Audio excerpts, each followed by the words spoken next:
there and then Put it talk up to here you. too, Okay. for the fun of it. And it is, can't believe you moved. This hair looks bad. Doesn't it? Looks beautiful. Motion Did you have a color done too? Yeah, Looks really good. but I got it done yesterday, but when I sleep on it, my hair doesn't hold curls at all. So now it's just like Bojack. when you're ready. Welcome to the LA Home Show. I am your host, Natasha Phillips, and today we have with us real estate agent Lauren Carey. Hi, Lauren. We're so happy to have you with us. Thank you for having me. I'm really excited to be here. Good. So, Lauren, I'd love to know how you got into real estate. I actually got into real estate back in New York City. I was doing PR for 2 years, and PR just wasn't satisfying for me because I was making a lot of money for other people. My godmother was a big agent at Douglas Elliman. She invited me to get my license. I did it for about 2 years there, and New York, just for me, I kind of ran out of my energy for New York, moved back here, and then got my real estate license here while I was working as an assistant for a really big agent at Hilton and Highland. And it's been about 2 years. It's been a wild journey, 3 or 4 different firms, but I've been in real estate for about 4 years now. So I'm pretty happy with real estate. It's a wild ride, but it's been very exciting. That's great. So tell me, how do you keep your passion alive every day? How do I keep my passion alive every day? I mean, my passion for real estate, it goes up and down, because real estate can be very exciting one month and very hard to deal with another month. But keeping my passion alive, I have a very big lust for life. I'm creative, I really go to clients. I must have learned that either through just life experience. I've lived in Barcelona, London, New York, LA, and my client relations is really, it's very fine-tuned at this point. I'm 30 years old and I've been working with clients my whole life. But to keep my passion alive for real estate, it's just constantly looking for the next client, the next big move, and the next big trend in real estate. So what do you think the next trend is? Hoping the industry does not crash. But even if it does, I mean, we as agents we always can kind of benefit from it, because when it does crash, then it becomes a buyer's market, and it's a really good time to invest in homes where people normally couldn't afford, in neighborhoods they couldn't afford. But that's the trend I'm hoping not for, but I think it's inevitable. So, being in real estate for a relatively short time, Yeah. You've worked on some incredible properties. Tell me about them. I worked on a few properties. When I first started with Hilton and Highland, my first lead, I got a listing for my team for $5 million on 10th Street in Santa Monica. And that was one of my first listings, and it was very exciting. And we sold it within a month. What we did was we went in, we painted the place was gold. So we painted it all white. There's little minor things you need to do to change a home's value infinitely. It's just minor things that owner does not know changes its value by such a drastic amount. So that was a huge listing, to be my first listing to close a $5 million deal. Now I'm working on a $7.25 million deal in Beverly Hills, and we are trying to close that hopefully soon before the holidays. And so those are my two biggest deals. In between, there's been a lot of between $4 million and $1 million transactions.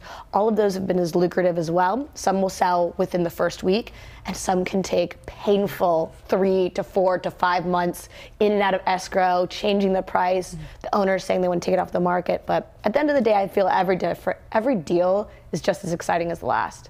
Checks are different, but the deal's just as exciting. So do you have a recommendation for someone who's going to be selling their home? You mentioned little things that can be changed. Yeah, for someone selling their home, I think that you have to have a very honest conversation with your client. Everyone believes their home because it's their most valuable asset. There's a lot of emotions tied to it.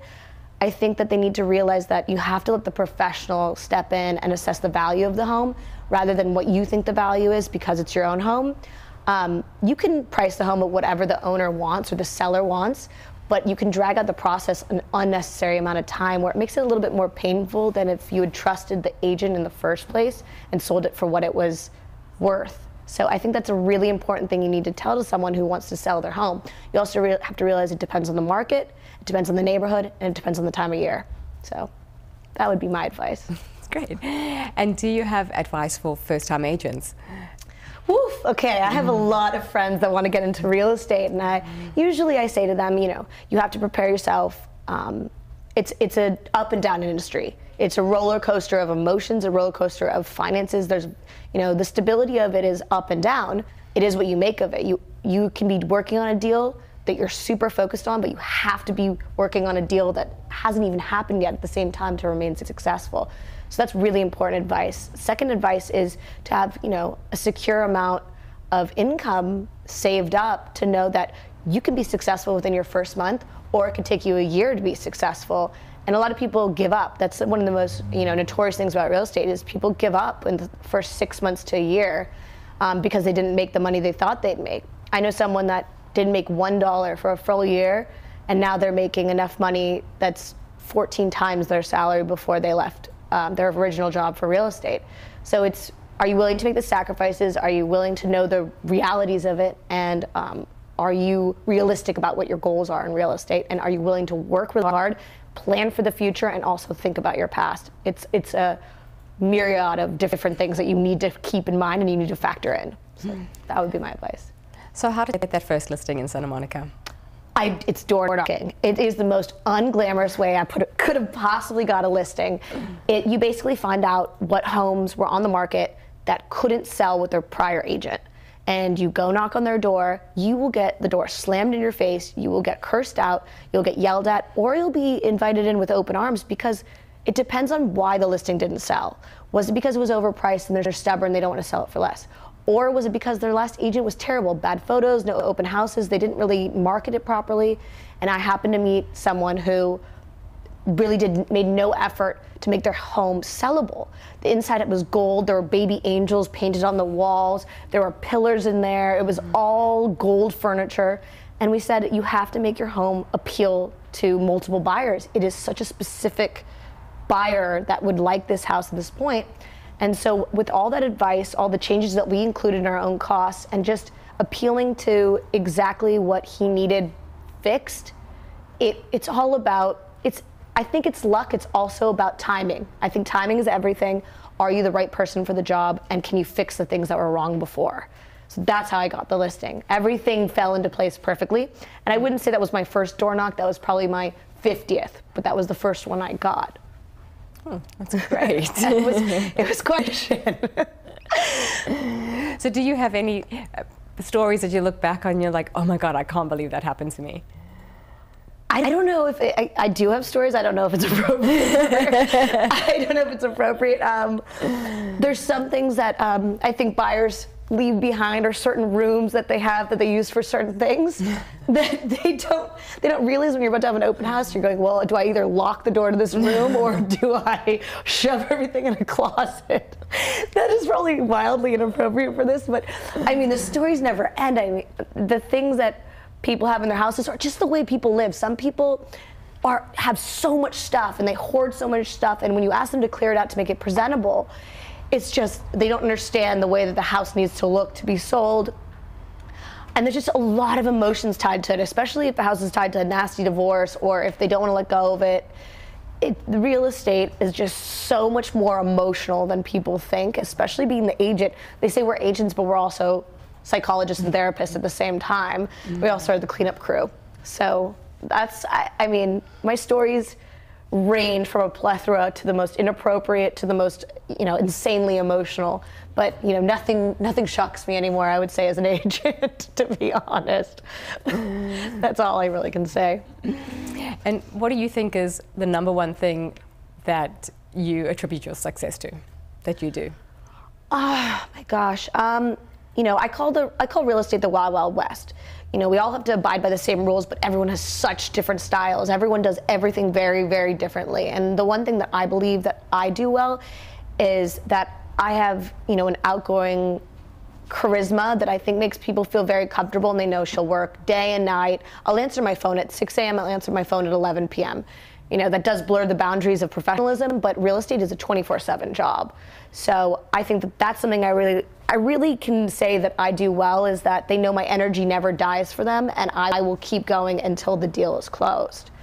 But at the end of the day, like I said, everyone's style is really different.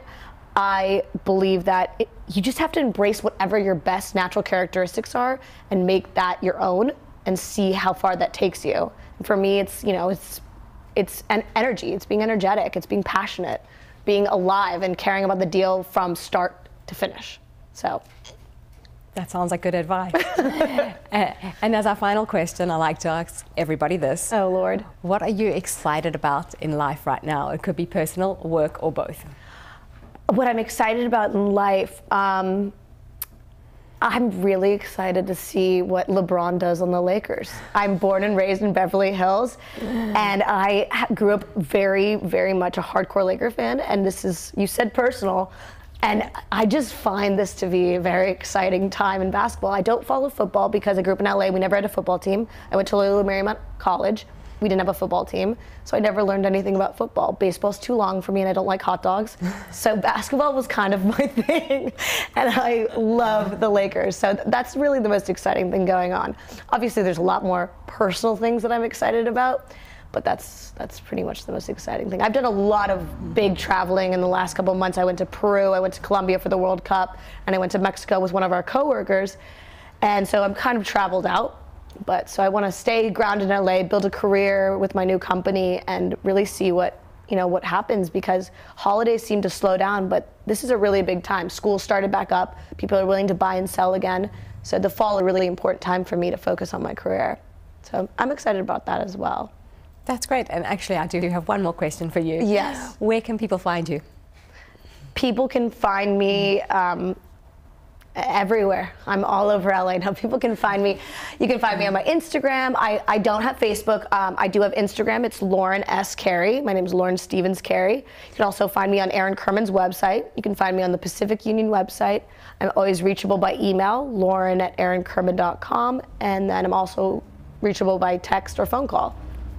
Fantastic. Well, Lauren, thank you so much for being with us. Thank you so much for having me. Thank you for watching the LA Home Show, where we discuss all things real estate, interior design, and much, much more. Everybody